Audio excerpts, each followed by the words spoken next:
अब हम आ चुके हैं 5.2 के क्वेश्चन नंबर 6 पे। बहुत ही इजी सा क्वेश्चन है। क्वेश्चन हमारे को कह रहा है check whether -150 is a term of AP this.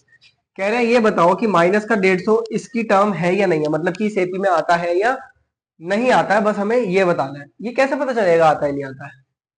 भाई अगर मैं इसे ए एन मान के फॉर्मूला में डाल दूं, हमारा आंसर कुछ ना कुछ तो आएगा, पता चलेगा ना कौन से नंबर पे आता है, पता चल ही जाएगा। उसी ए एन वाले फॉर्मूले से पता चल जाएगा कितनी टर्म पे आता है। आता हुआ तो ठीक है, नहीं आता हुआ तो ना सही।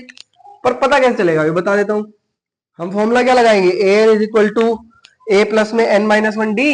ए कितना दिया हुआ अपने को 11, डी हम लोग कैसे निकालते हैं, ए टू माइनस ए वन, यानी कि 8 माइनस 11, डी आ गया हमारा माइनस का 3, डी तो माइनस में आ गया, ठीक है बहुत बढ़िया, मतलब कि हो सकता है ये। अभी निकाल देते हैं। A n is equal to a plus में n minus one d. A n कितना है माइनस का 150, ए कितना है अपने को 11, एन ही तो नहीं पता, एन ही तो निकालना है। डी कितना है माइनस का 3। अब ये 150 में क्या करने का अपने को, 11 इधर भेज दिए, माइनस में भेज दिए। अब एक चीज देखो, इस क्वेश्चन में मैं -3 को उधर भेजता हूं डिवाइड में,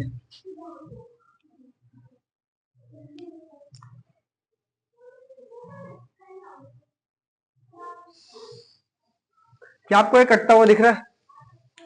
क्या आपको ये सॉल्व होता हुआ दिख रहा है? एक काम करो, 1 को भी इधर भेज दो।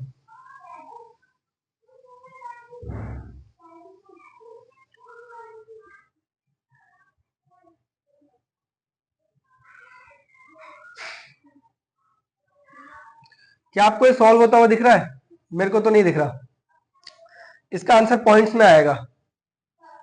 क्या कभी भी कोई टर्म पॉइंट में हो सकती है? मतलब कभी आपने देखा है इस टर्म में कितने, इस टर्म में 10 टर्म, इस एपी में 10 टर्म हो सकती है, इस एपी में 12 टर्म हो सकती है, आपकी क्लास में 10 बच्चे हो सकते हैं, 20 बच्चे हो सकते हैं। कभी आपने ऐसा सुना है कि मेरी क्लास में तो 2.5 बच्चे हैं, 2 बच्चे पूरे आते हैं और एक बच्चा आधा आता है? ऐसा तो पॉसिबल ही नहीं है ना।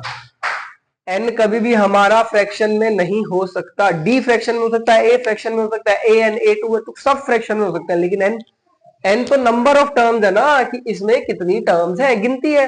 अरे गिनती कैसे फ्रैक्शन में हो सकती है? कभी सुना है कि भाई 2 बच्चे क्लास में, नहीं 3.5 बच्चे हैं, 3 बच्चे पूरे आते हैं, एक बच्चा आधा? नहीं, पॉसिबल नहीं, ठीक है। तो ये इसकी टर्म नहीं है। रीजन क्या लिखोगे, रीजन में लिखोगे because n can not be in fraction,